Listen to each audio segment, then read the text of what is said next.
So now can you, can anyone come here who is, okay, you're on here. Okay, take it down.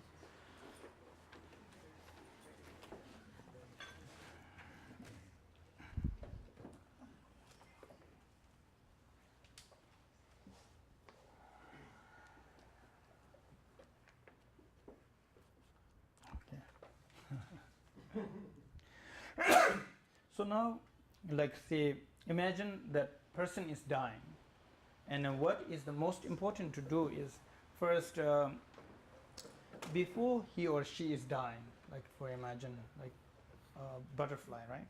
Yeah, if butterfly is dying, and then she is still alive, and then you have to talk to her.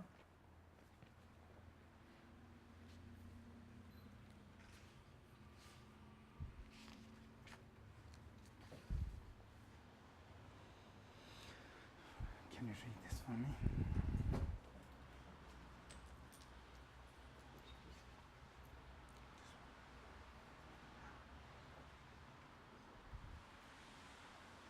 Yeah, can you read?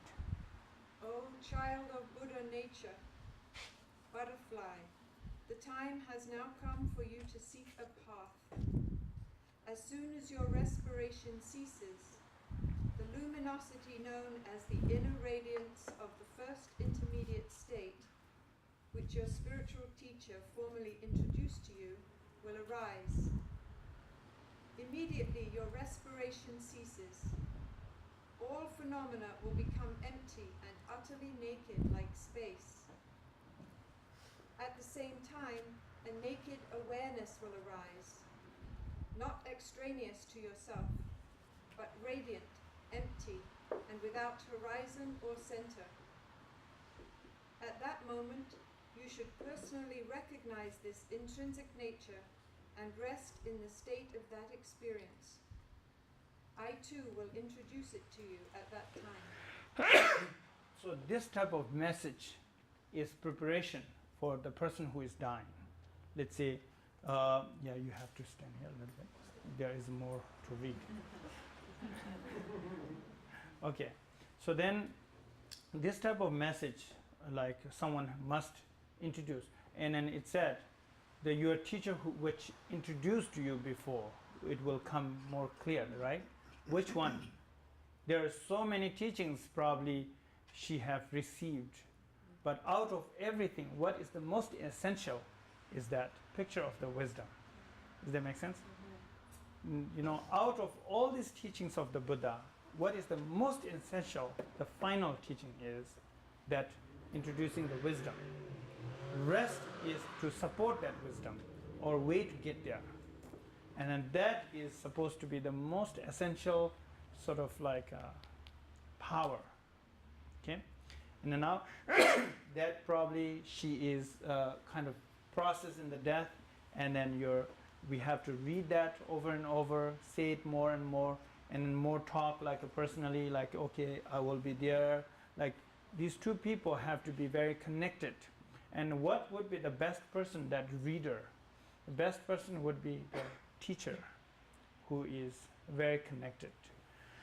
And then second best person would be who is a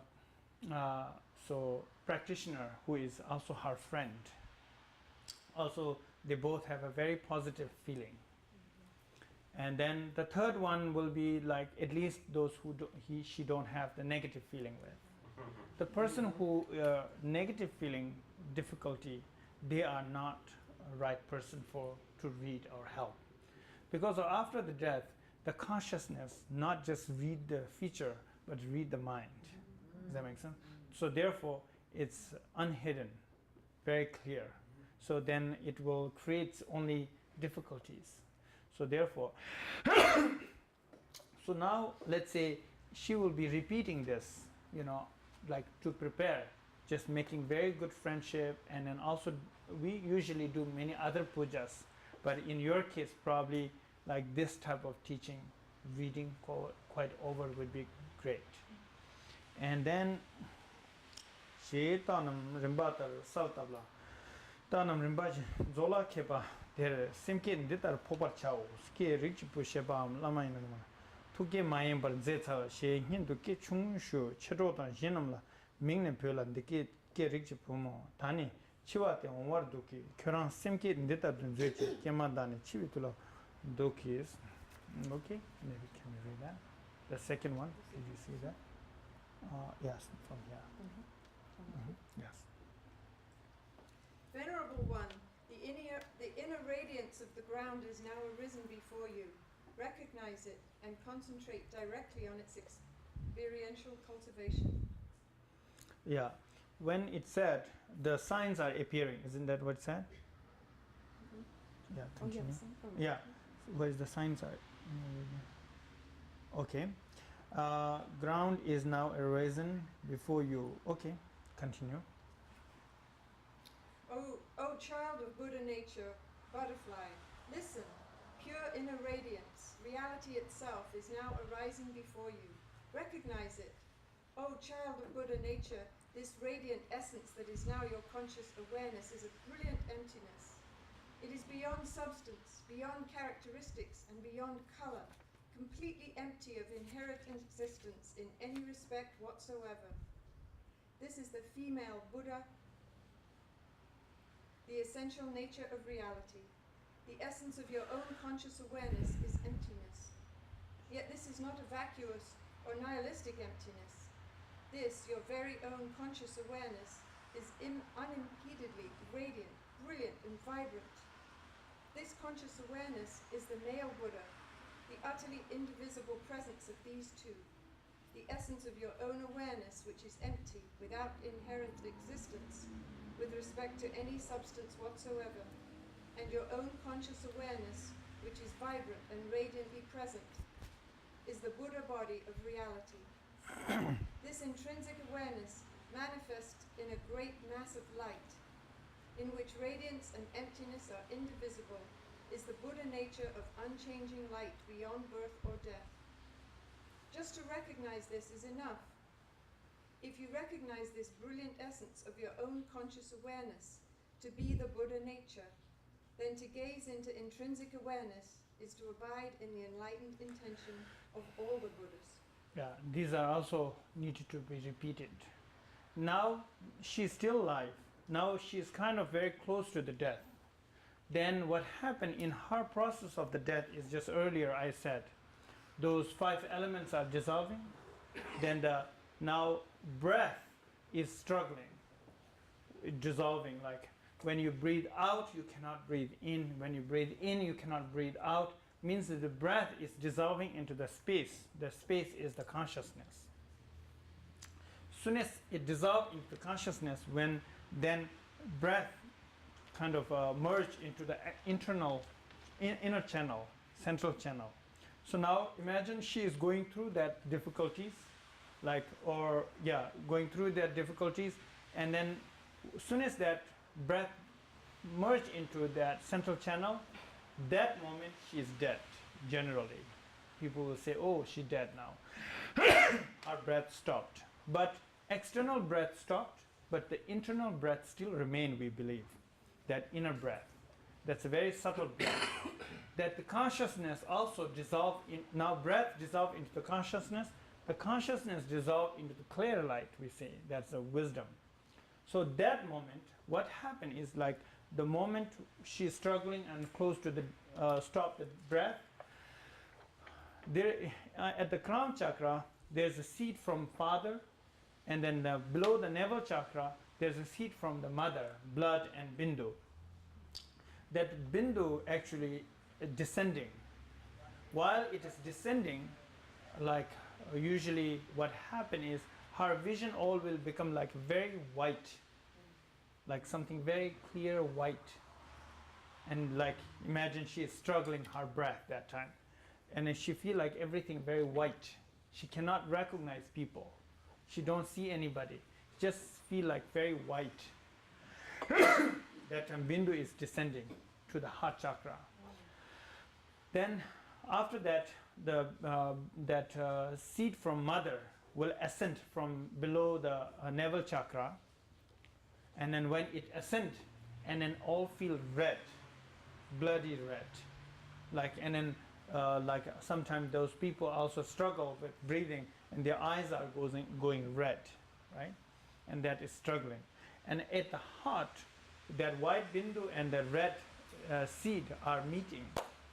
And at that time, actually, that also, which we call the ultimate consort, like a union of the father and mother. And at that time, when these two meet, and there's a whole kind of a black, like a dark, like, but that darkness is not the darkness for those who are a practitioner. For them, that is the wisdom. For those who are non-meditator, for them it is state of ignorance. Earlier I told you, that is the actual wisdom that he or she always face. Does that make sense? When these two, that bindu and the blood, when they meet here, then all of a sudden it just like goes like everything like sort of like a blank, which I said dark, blank. That blankness, if you recognize it, that is the actual wisdom. Just like when I scream, just a blank, right? When I screamed earlier, didn't you see like one blankness, full of attention yet no thought? You know, that was just a sample, the picture of the wisdom. But that time when we die, actually we are seeing that actual wisdom. So if you are familiar with that wisdom, so then that time you will be just recognizing, like as I told you, if always seeing my parents' picture and one day you bump in each other in India and you say, oh yeah, this is his father or mother, like that. And that time when you recognize that blankness as the wisdom, right there, as soon as you recognize, you we call that samadhi, the death of samadhi. There are more, I will speak about it. But okay, now imagine she is dying, and then that like before, after this explanation, now imagine she is struggling now, and you are keep telling. So then, like she is a female, so then it should be lay down like this. Like, can you turn this way, like this? And then, yeah, can you put a little bit underneath this? Yeah, it's good. Oh, sure. Okay, like this. Yeah, if you can do this, or you know, if you even put this here, even your arms, it may be difficult. Put completely underneath this. What do you call? This side? Yeah, not up, the down, the other down side. It will be easier. Like here. Put here, come. Lift. Yeah. Okay. Okay. Yeah. If you can put this underneath your side. Yeah. Good. If you can put this way. So reason why we are putting like this is because, like earlier I told you, there are two channels on the side, and then central channel, right? This is supposed to be pressing the two channels. Does that make sense? And then it will keep that central the breath which emerge into the central channel remain longer. The longer the breath remain into the central channel, the better it is. Because as long as the breath remain into the central channel, the longer that blankness, you know, state of dharmakaya or state of wisdom remain longer. Does that make sense?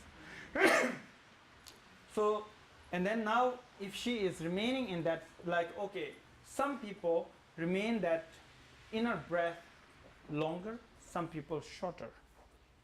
So it is all depend on their own channel, how good you're taking care of with your channel.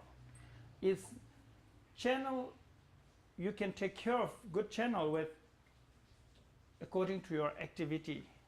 Like say, if you are really always harming, hurting, destroying, mean and everything, and that's how it ruin our channel. And also drugs is also ruining our channel. So then if you take care of your health good, and also if you always encourage yourself or engaging in more positive activity, prayers, and then helping, and then that how it purify our channels, and then yogas. So now, let's say the shortest will be the remaining like one instinct. Some people do not remain more than one instinct.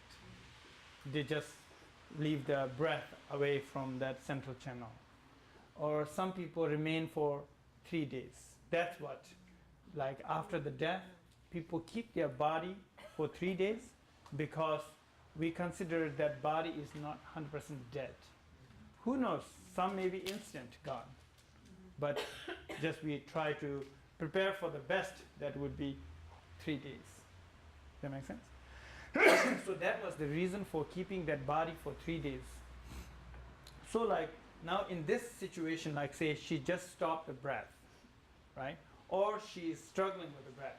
That moment, usually if you can provide one master, one authentic teacher, that who perform the ejecting the consciousness.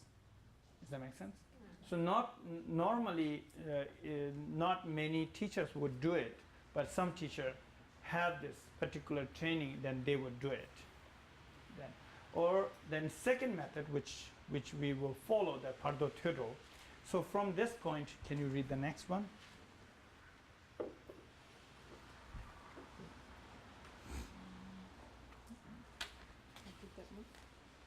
You didn't do it, right? No, you didn't. Okay, let's do it again then. You, no. Yeah, no problem. You didn't do this. You just did this, didn't you? I did that the first Yeah. time, and then that one. I did that Yeah. the second No, no, you did this one the first time. Other one. Yeah, this one you did the first time. You did the second time. Let's do this again. Yeah. Okay, if we make mistake, if we mess up, like then this is supposed to be doing the second one. So Can you this- read it? so do that one. Yeah. Okay. O child of Buddha nature, that which is It was called before death, the death. Yeah. Yeah. that which yeah. is called death has now arrived. Therefore you should adopt an altruistic motivation and concentrate your thinking as follows. I have arrived at the time of death, so now, relying on the process of death, I will single-mindedly cultivate an altruistic intention. I will meditate on the generation of loving kindness, compassion, and an altruistic intention to attain enlightenment. For the benefit of all sentient beings who are as limitless as space, I must attain perfect Buddhahood.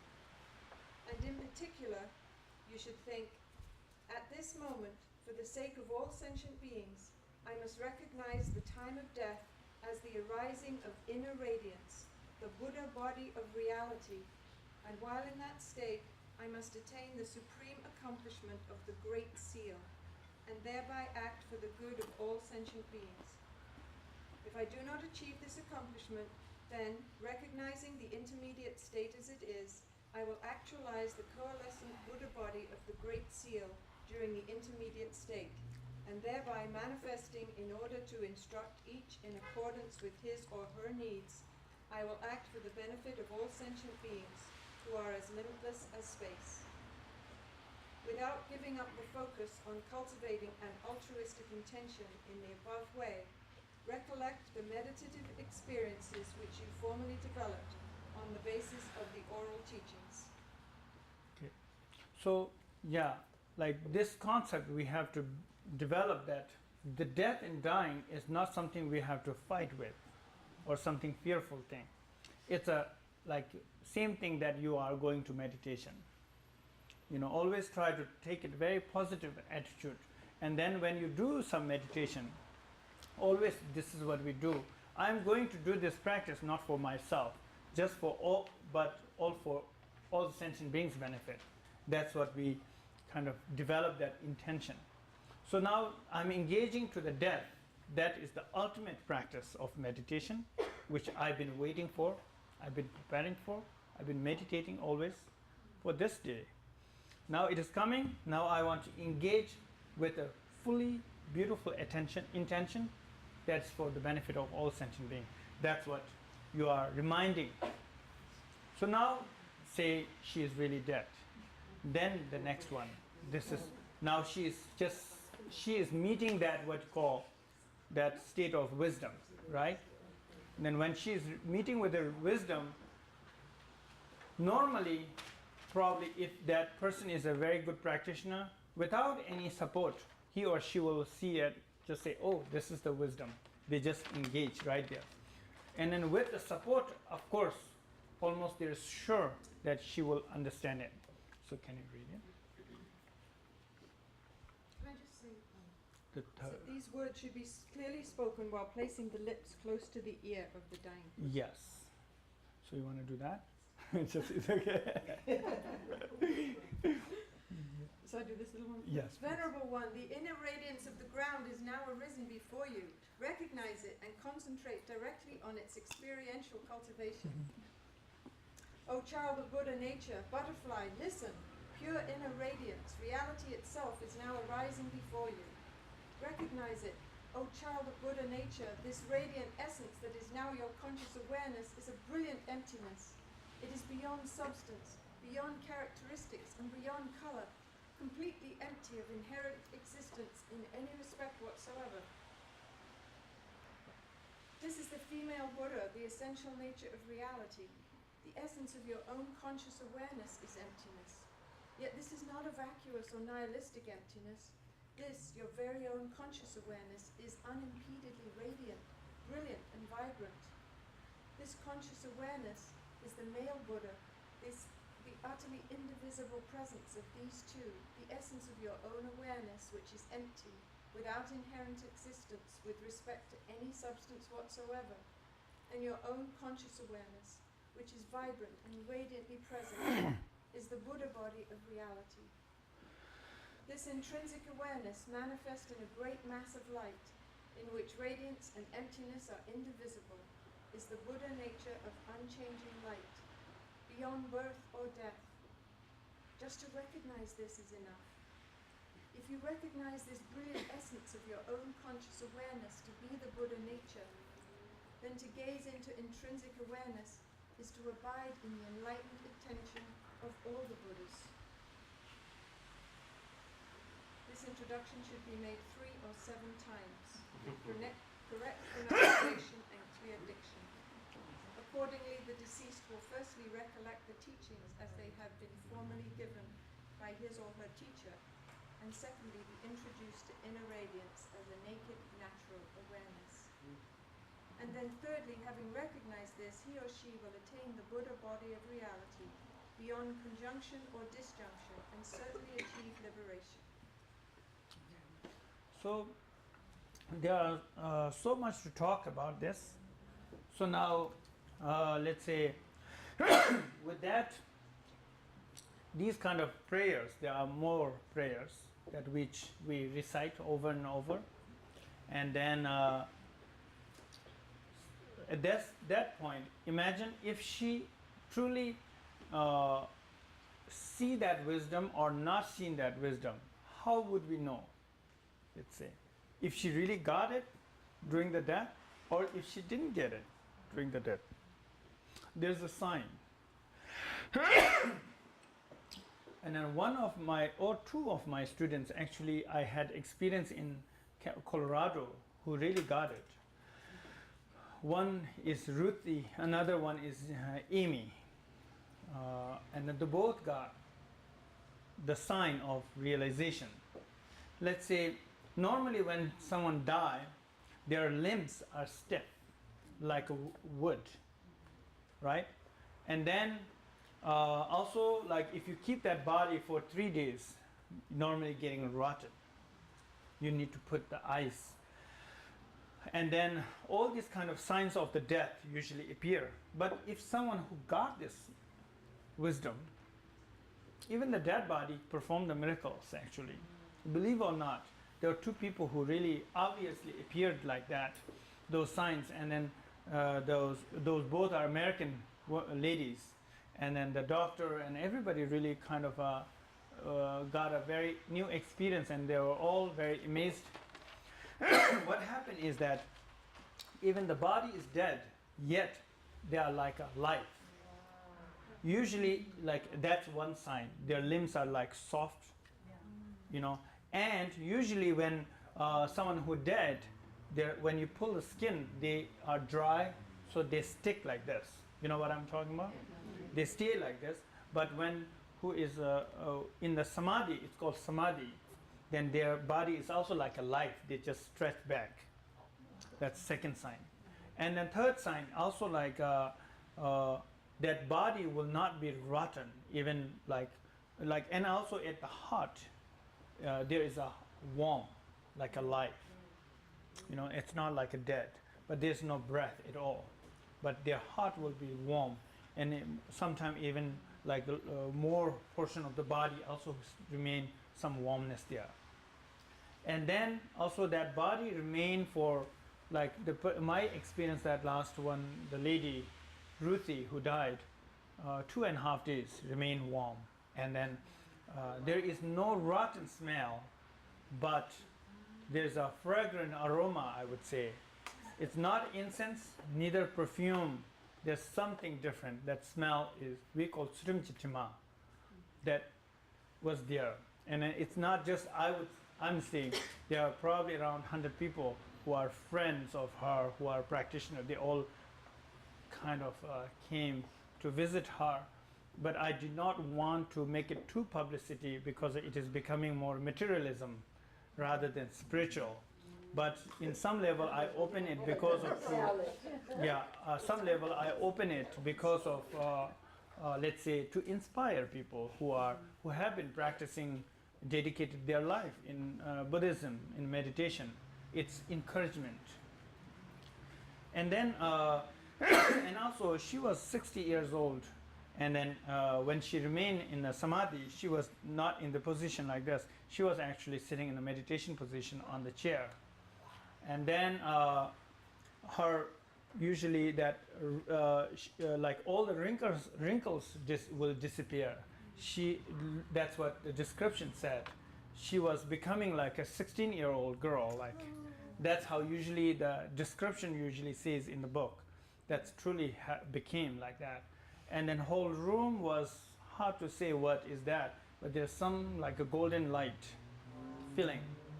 You know, in this 21st century happening, it's a real thing. It's not just always kept in the book. It's really happening, like in your life, like Western life, you know. It was so kind of like, yeah, now she's also in samadhi. So, okay, that's what, okay.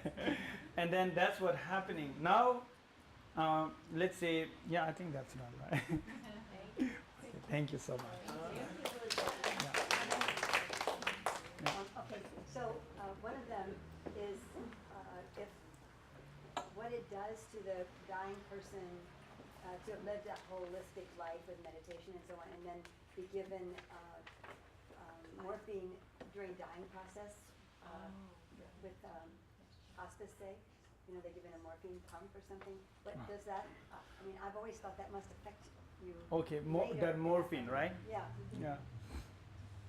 Actually, in generally, we consider the less injection, the better it is. The least injection and those kind of things, the better it is. Morphine and so on, those are kind of confuse them.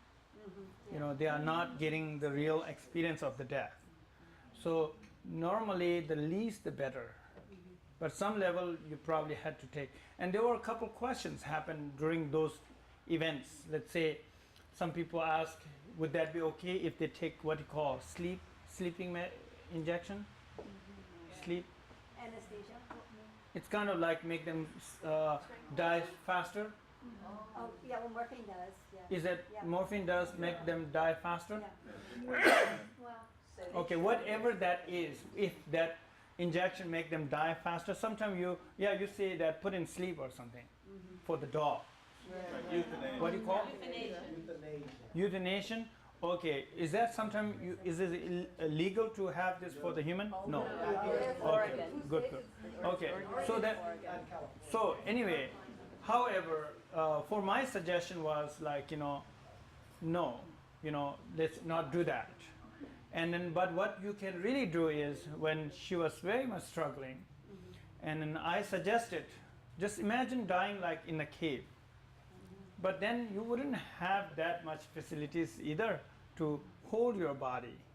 Sometimes there are lots of medication and like them, the body is almost gone, still like holding it with the machine and so much injection and so much like that.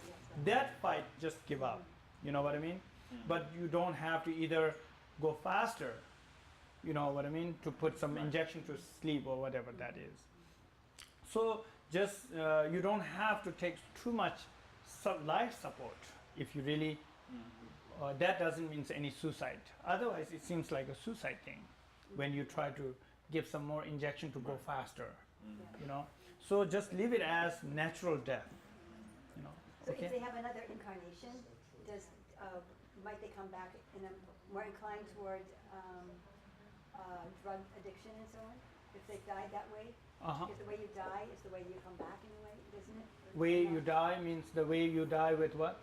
How do you come back in the next life? Will you be more likely to be addicted to drugs or drawn to that?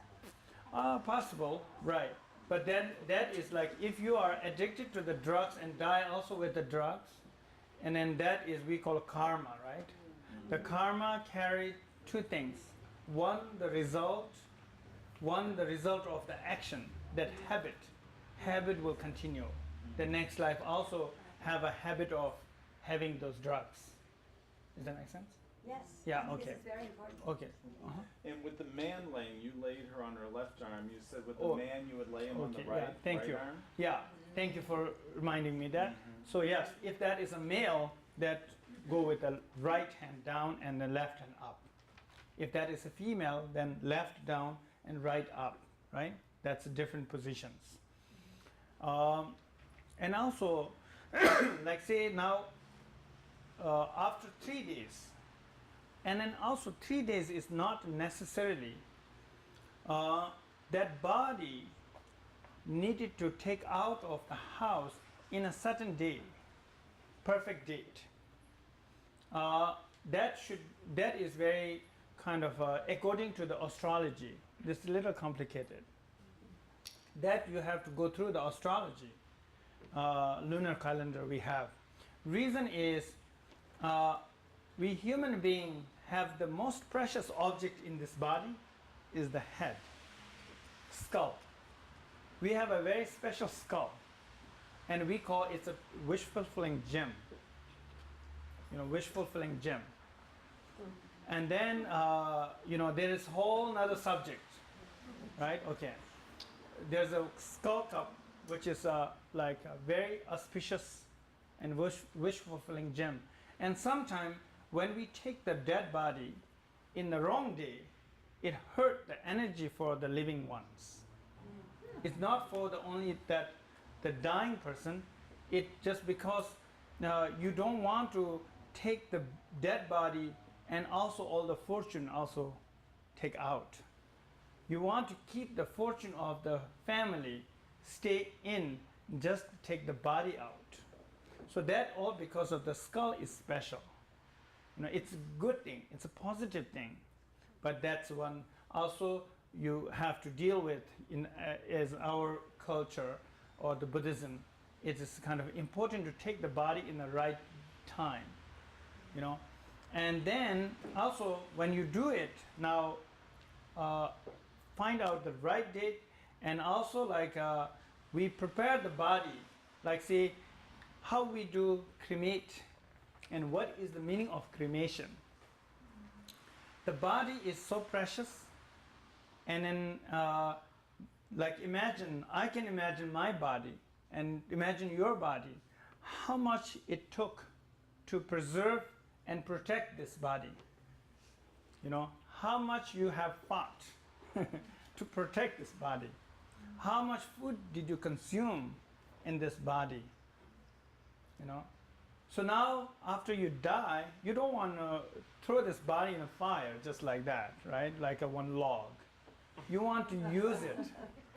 You want to use this properly, respectfully.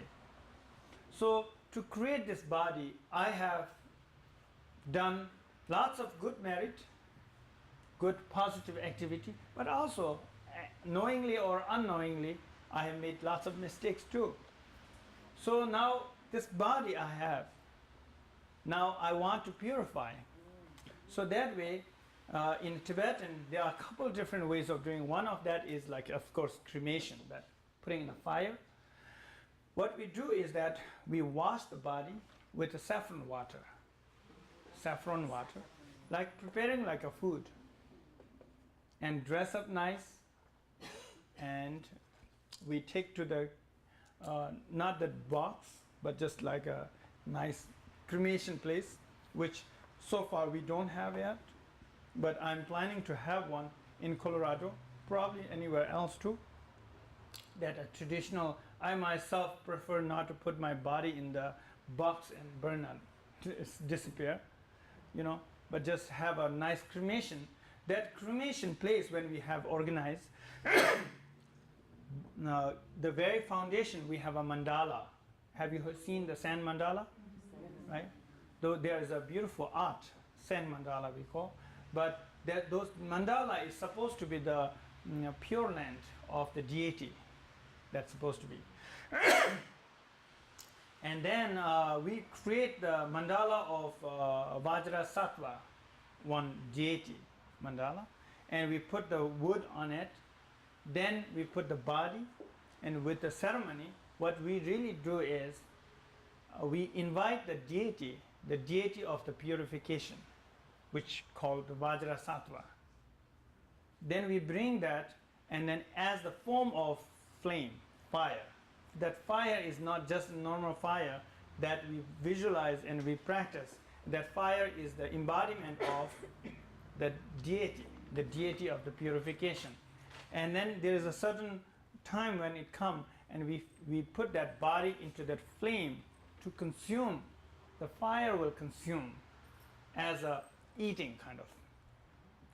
And then that body, how much struggled, how many probably negative actions he or she might have involved in those whole life, being purifying, you know, kind of give back, and purification.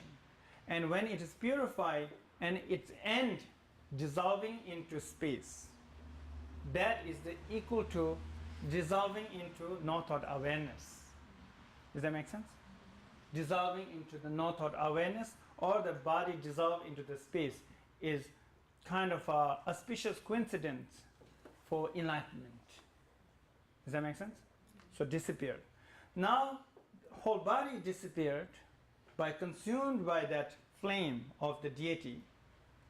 Then there's some ash left, or the bone left.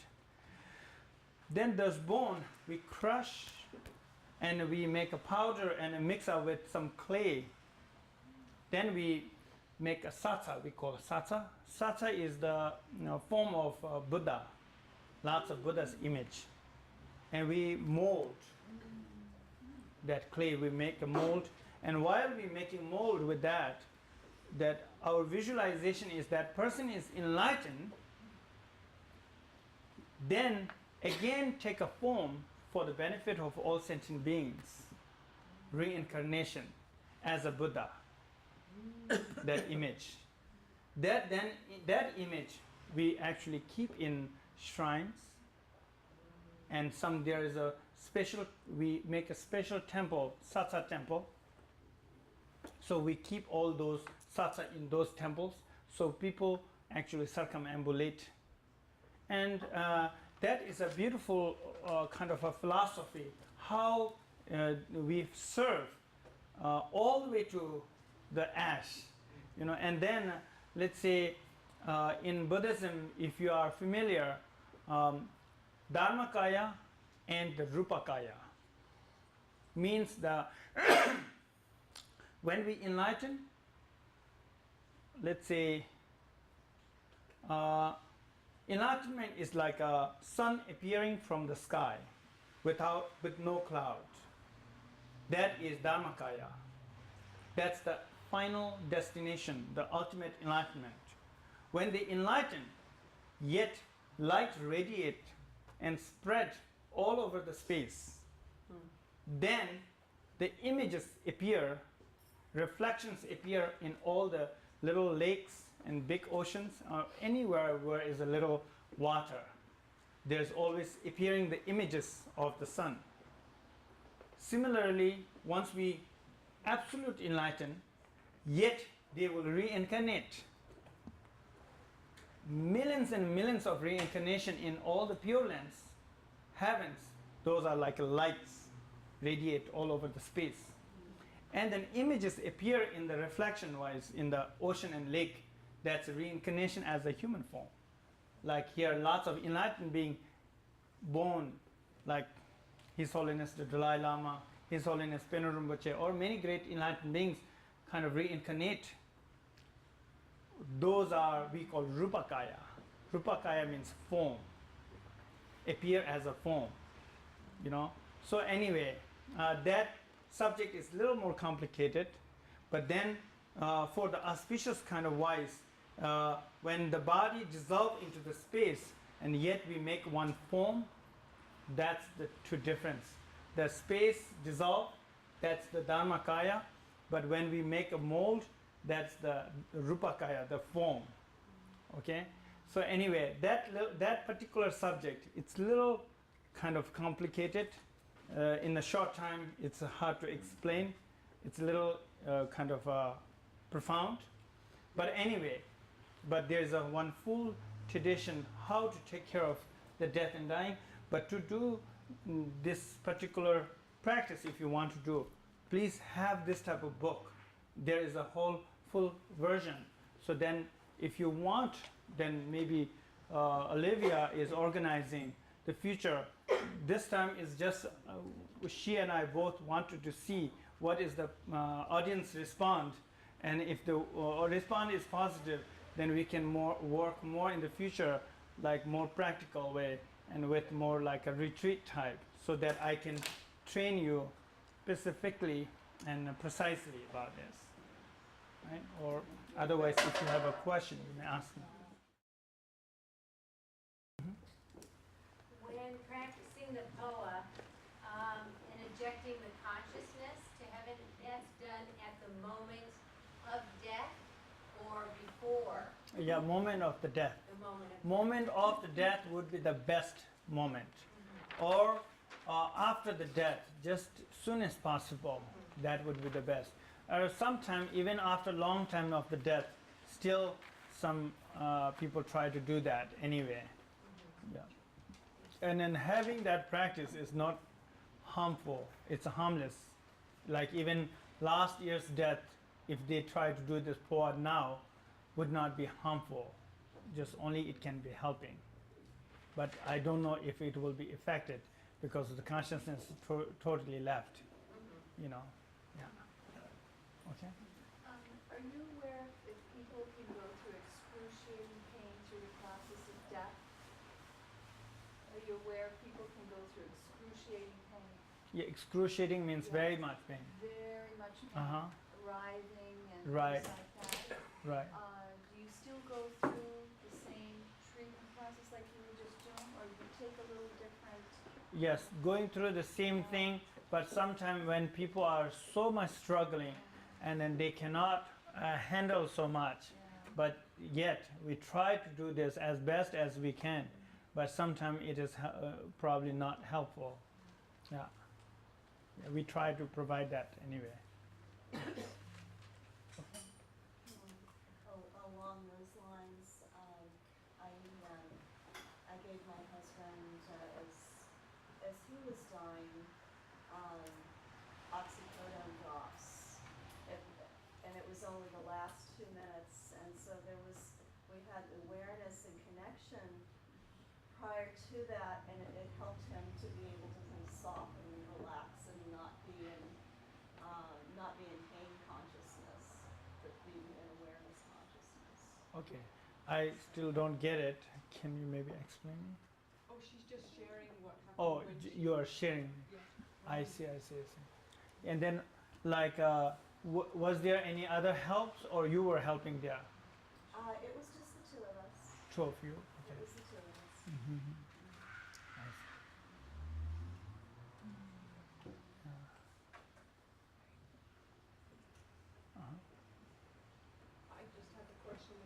can you speak to the difference between the 3 days and the 49 days? Yes. And what happens during those? Okay.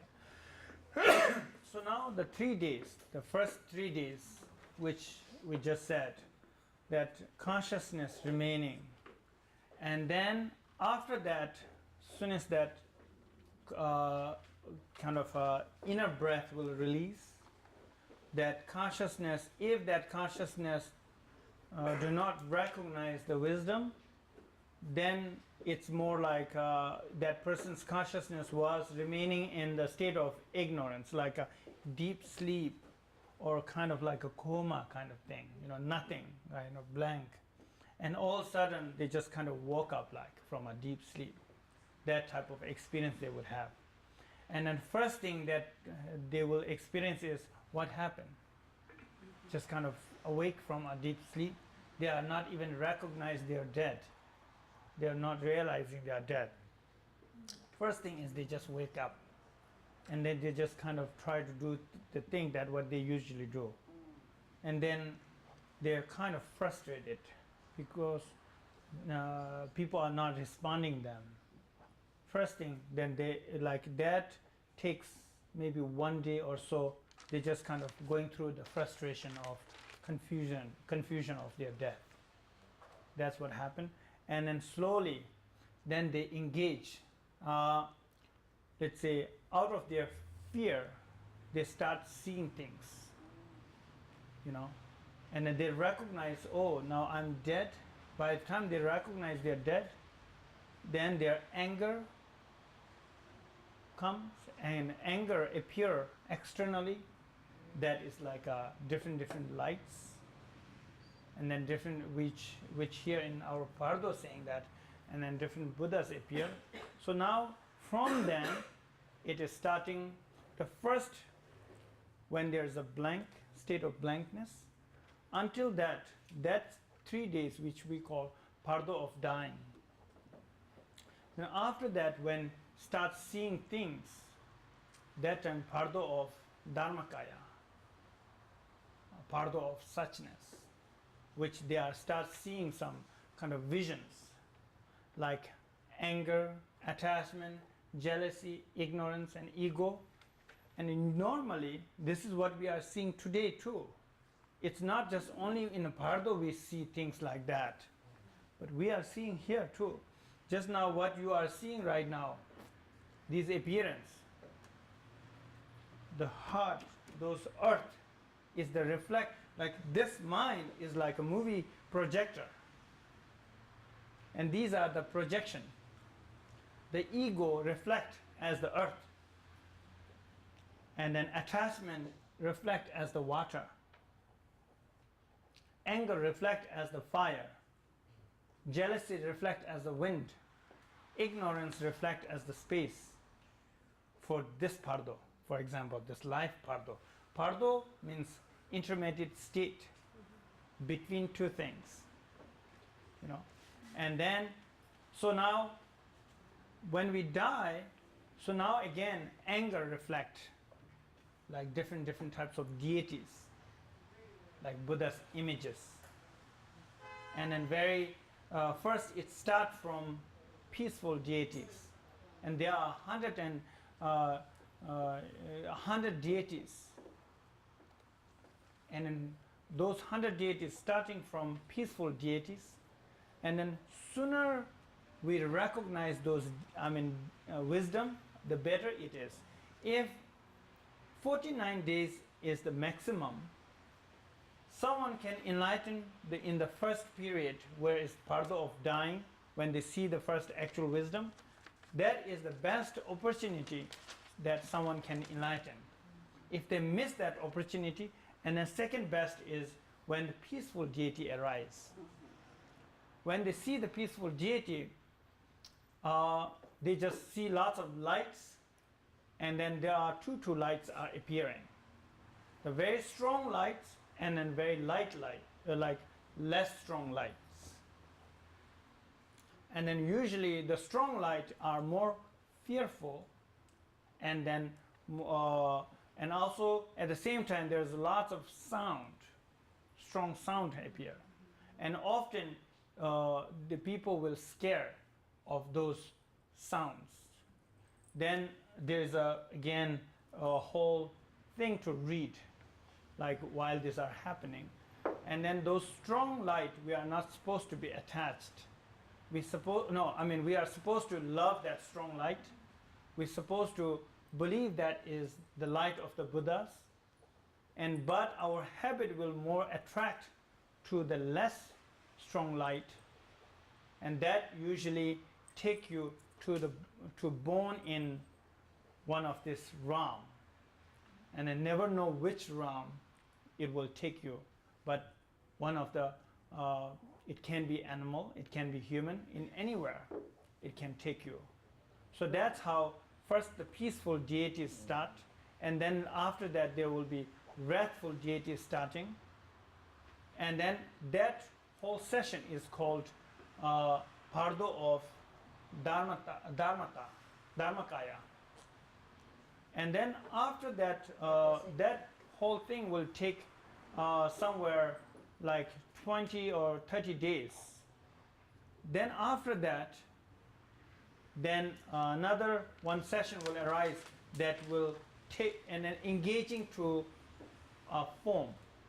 Then there is not so much like deity appearance you will see, but lots of different form to take your birth. Like that one is called Pardo of becoming. Okay, I think there's a question. I was wondering how the desire to be an organ donor Sorry? factors into this procedure. Say again? How does the desire to be an organ donor have to get? How to be desire? How, if you desire to be an organ donor, Organ donor, I see. how does that factor into this procedure? I see. It sounds beautiful aspect that who really donate their organs, but in this particular practice, we consider to keep that body as it is as possible, to not disturb the body. So organ donor has to be, isn't that right? The soon as you die, just give it. So it's beautiful activity, like loving compassion activity, yet I think it will definitely disturb the meditation.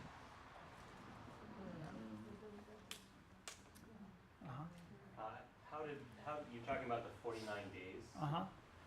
In your tradition, how did that come to be known? How did people discover this? How do we discover?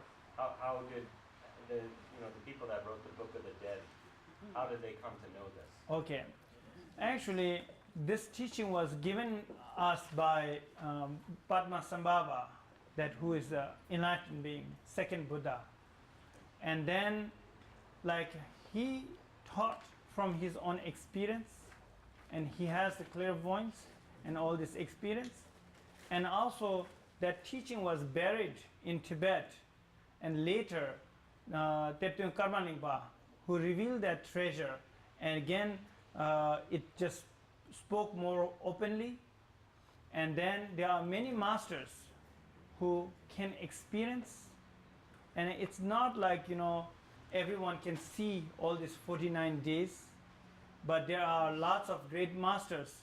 They are quite very expert in the death and dying. Some of the masters, they actually, I think it happened in the West too, like they actually completely die. They die for a couple of days and they return. There are many kind of expertise on this death and dying experience. So then all they are speaking the same thing. So that's how we just believe that. In Tibetan Book of the Dead, there's about the clear light, that you have 1 second to recognize the clear light to become enlightened. And if you miss the blip of clear light, you're doomed to reincarnate. It's like that when the light process, when you talk, here like if I talk whole light thing, it will be like whole nother like 49 days subject. And then the light thing as a long story to the short, like when these two lights appear, strong light and then less strong light. And then soon as you scare off that strong light, and you will attract to the less strong light, so that liking, you will go towards that. And then that making you go towards that less strong light is actually engaging you to be born in one of the realm, right? And then if you go towards that strong light, that when you believing that is the light of the Buddha, that alone will enlighten you. Okay. And then that when we help, so we are reading just like we read a little bit. Similarly, there's more to read. Those we are introducing that light. What is that strong light? Please go towards that strong light. That's what actually is been introducing Right. there. Okay. Okay. Thank you. Through the sudden death project or something of that nature, is it you believe that someone won't go into the light, they'll stay here because of a sudden tragic thing, and it's like a soul staying here on earth? Is it you believe that in Buddhism? Okay, like soul stay in. Stay on the earth. They don't go into the light. They're here. Like you were seeing the ghost in the room. Like that. here, Yeah. that consciousness when that person who died, they are kind of looking for one refuge. They just feel like they are with lots of fear. They want to go somewhere to take a refuge. So they feel like one of these light they have to choose. If they don't choose, then that also means they are not going to take any birth. Does that make sense? They are not going to take a birth. That's a whole nother thing. And then strong light to be enlightened. And then less strong light is taking one birth. And then even someone who take the strong light does not mean giving up this world. Like, for example, those who are enlightened being like Dalai Lama or many other great masters, they are enlightened. They took the strong light, but yet they are coming back. Right. How can you help somebody who they've not chosen either the lesser light or the strong light, Right. but they're staying around? How can you help To push them take- into the light? Yeah, that's what here the chant, that like what we just did for the first 3 days session, but there is furthermore all these 49 days we have a kind of reading. Through that reading we are asking, please choose that strong light. So What about people that die in a fire, like in a major fire where there's no chance to right. body? Yes, there is no body, but they have a 49 days. No matter how you die, the 49 days of that pardo will be there. So it would be wise for the relatives to hold that space for them? Yeah, when the body is not there to prepare, imagine like there are many cases that when someone died, the body you cannot find. And then wherever he or she usually stay or sleep, the bed, on that bed, then with your visualization and you practice. I think your question. Well, I Is just this- close to her question, Yeah. but it's that you have someone close to you that you have an experience of them right after they die, like a communication. Right. What is that? Okay, what is that? Usually that after the death, it was mentioning earlier, we have to also tell that person to not to attach here. Just move on. Like it's when the person's after the death, when they are still kind of feeling like they are there, is the sign of more attached. Still they are attached here. Okay. What's the role of the family and the community as part of the process? Besides just having the teacher reciting, how the family and Okay. community can help? What is the family's responsibility is, especially that moment of the death, not showing so much emotion. Yes, like sadness. Because those are the cause that person being attached. Does that make sense? And then do not show so much emotion as best as you can. Just then also like let's say also one other thing, try not to mention his or her name often either. The name, calling his or her name, make that person calling back here. And then here, like I have a one story about it. In Tibet, it was a story I heard from a teacher whose father experienced this actually. And then in Tibet there was a girl, a young girl who just died, and then a teacher, they invited a teacher to help that girl. And then that teacher kind of did this whole pujas and practice and ceremonies, and all of a sudden like she just woke up. She just opened her eyes and she started talking. And then teacher said, "Why did you return?" And she said, "I was going through one valley, a beautiful valley. Up there lots of flowers and beautiful land. I was about to go up, but all of a sudden my mom was calling me from behind. And I look at back. As soon as I look at back, I woke up." And then the teacher said, "Now make sure you don't return. You just go up through that valley. Go back again." And she again closed her eyes and she left. You see what I mean? That happened. Well, but if these emotions are there, as you said before, they can see your emotions. You Yes. can hide them. So would you really recommend then just doing this as a damage to yourself and hide your tears? How can this benefit them? It's definitely going to harm yourself. Right.